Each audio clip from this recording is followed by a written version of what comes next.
Kesepakatan senjata. Namun apakah kesepakatan ini bisa berlangsung lama? Faktor apa saja yang bisa mengoyak kesepakatan ini? Kami akan membahasnya bersama pengamat hubungan internasional Universitas Indonesia. Sudah ada Bu Susi Sri Sudarman, serta Kapuspen TNI periode 2010 hingga 2014 sudah ada Pak Iskandar Sitompul.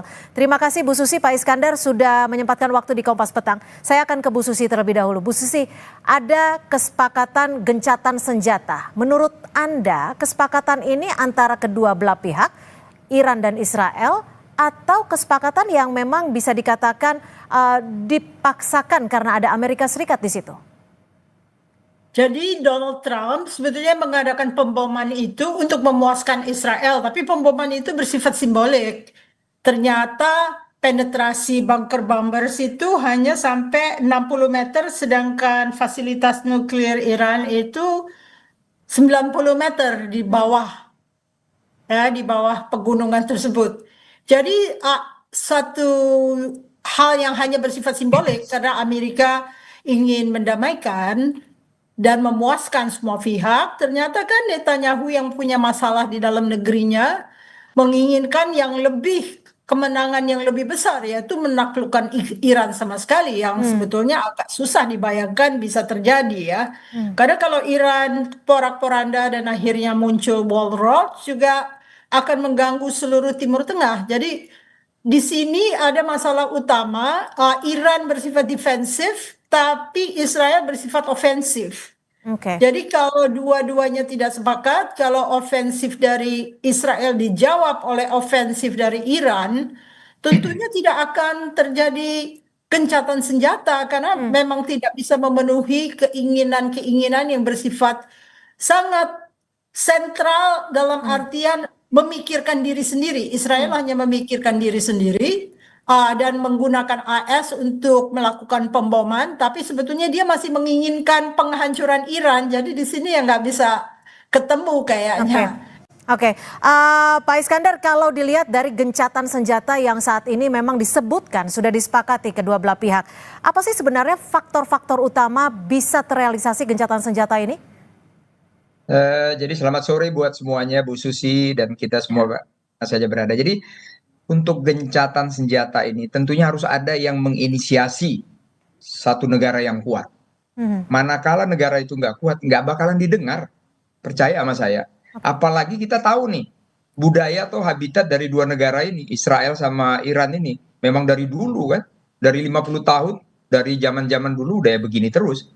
Nah, tentunya di sini perlu, tadi Bu Susi sudah benar banget, saya salut ya, perlu ada tambahan lagi negara lainnya untuk menginisiasi ini. Ya, di luar Amerika, mungkin ada negara yang kuat lagi, kita sudah tahu semuanya. Mungkin ada Rusia, Cina, ya di sini mungkin mari mereka di sini bersama-sama.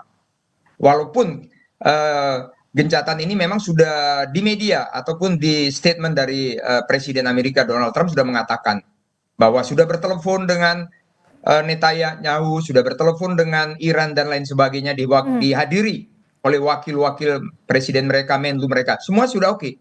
Nah, di sini apakah masih ada sepertinya apa yang dibilang Bu Susi tadi?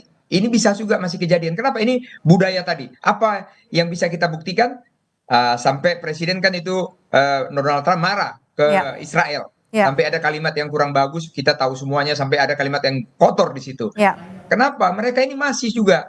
Tentunya di sini harus ada tambahan kekuatan lagi. Di lain Amerika, ini menurut saya, sebagai saya seorang tentara, ini menurut saya, ini perlu ada lagi kekuatan-kekuatan lain yang meredakan Iran, yang meredakan Israel, kekuatan tambahan. Ini menurut saya sementara, Mbak. Oke, Bu Susi, kalau bicara soal kekuatan-kekuatan negara lain yang bisa mendukung ataupun mensokong perdamaian antara Iran dan juga Israel, negara-negara mana saja? Kalau tadi Pak Iskandar sebut mungkin Rusia, kita tahu juga ada negara kuat lainnya, Tiongkok. Lalu bagaimana peran dari Arab Saudi, Uni Emirat Arab yang mungkin bisa mendukung faktor perdamaian ini?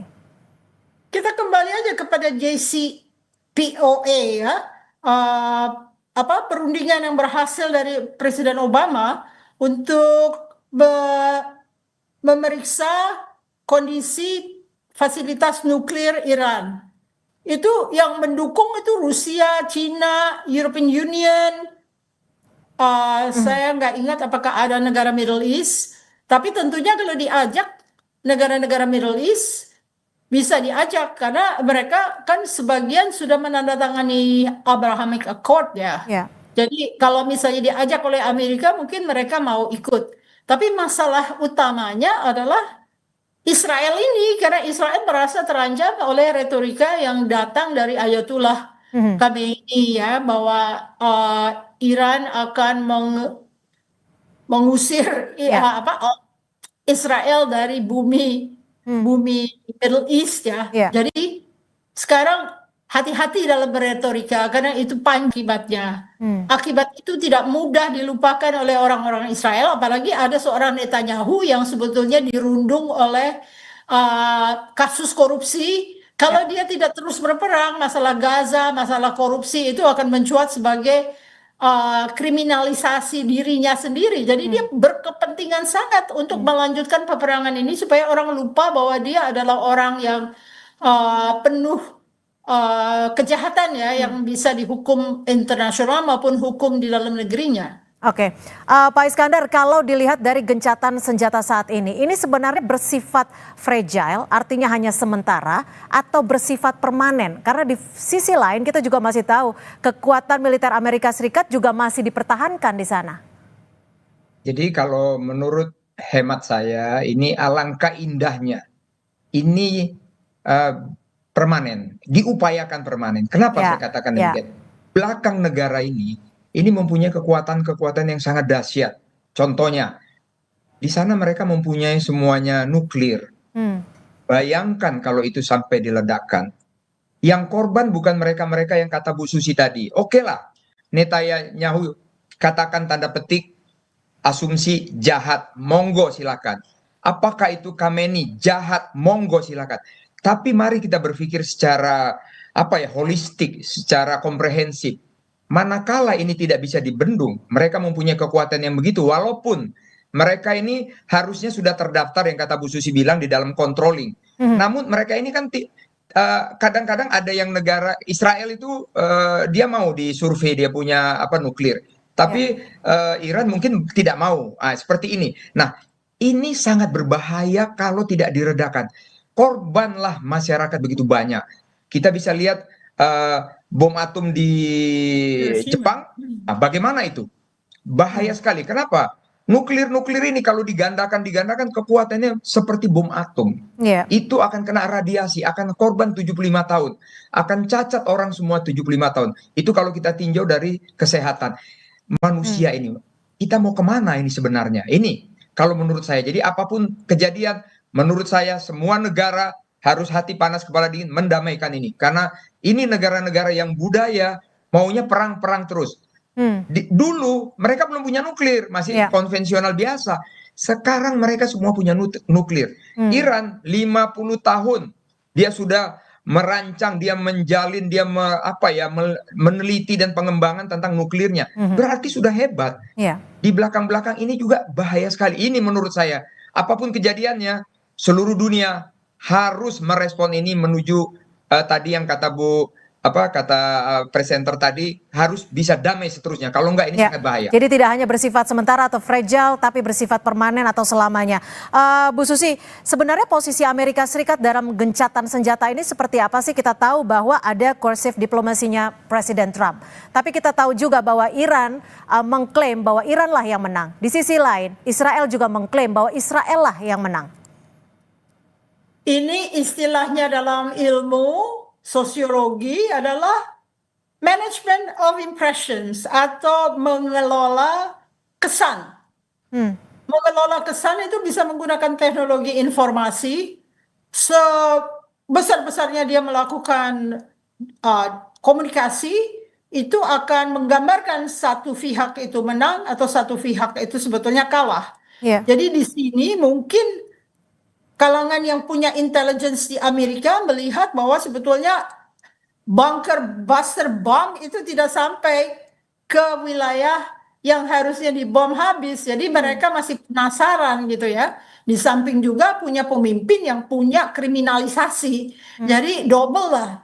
Saya pikir orang Zionis nggak begitu saja melepaskan Amerika. Dia akan meneliti di dalamnya, mungkin di dalam CIA, di dalam Pentagon itu ada orang Zionis, karena mereka kan sudah jadi warga negara Amerika, jadi mereka bekerja seperti warga negara, tapi sebetulnya dia membagi intelligence itu kepada Israel. Nah, di sini yang terbongkar malah New York Times yang menggambarkan bahwa sebetulnya bunker buster bomb itu tidak berhasil. Hmm, hmm, hmm. Kurang berhasil, bukan tidak berhasil. Dia berhasil membolongi cuma sampai 60 meter.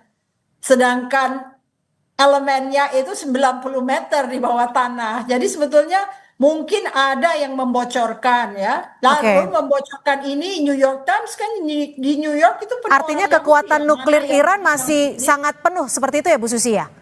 apa? Kekuatan nuklirnya Iran artinya masih sangat penuh. Kan dipindahin enriched uraniumnya beberapa hari sebelumnya. Oke. Jadi ini semacam ya, kalau saya teoritikus ya, saya teoritikus yang mengatakan ini dramaturgi yang sebenarnya dilakukan Trump karena dia ingin memenangkan hadiah Nobel. Jadi dia Ya. berusaha menyenangkan Netanyahu dengan mengatakan kami akan membom sesuai dengan permintaan kamu. Lalu dia menyenangkan juga Iran, bilang dia sudah sukses padahal mungkin diberikan intelligence untuk memindahkan enriched uranium. Kita kan nggak Oke. pernah tahu sampai Ya. nanti 50 tahun kemudian waktu dokumen-dokumen itu keluar. Baru terbuka. Pak Iskandar, terakhir, kalau menurut Anda dari kacamata strategi perang, seberapa besar sih atau mungkin bisa dikatakan dalam prosentase kekuatan militer antara Iran dan Israel sudah dikeluarkan dan sisanya masih berapa persen lagi kekuatan militer mereka? Ya, oke ya. Kalau kita melihat yang disampaikan Ibu tadi itu semuanya bagus ya. Nah, sekarang kita kembali ke kekuatannya. Ini kalau saya lihat kekuatan-kekuatan ini kita lihat di media ya, kita lihat di media. Karena senjata mereka utamanya adalah nuklir. Iya. Otomatis apa yang digunakan ini belum semuanya, baru katakanlah baru seperempat. Baru Ini seperempat, hanya dari teaser artinya ya? baru betul, ini baru seperempat. Kenapa? Baru hanya apartemen, kantor ini, gedung ini, intelijen ini.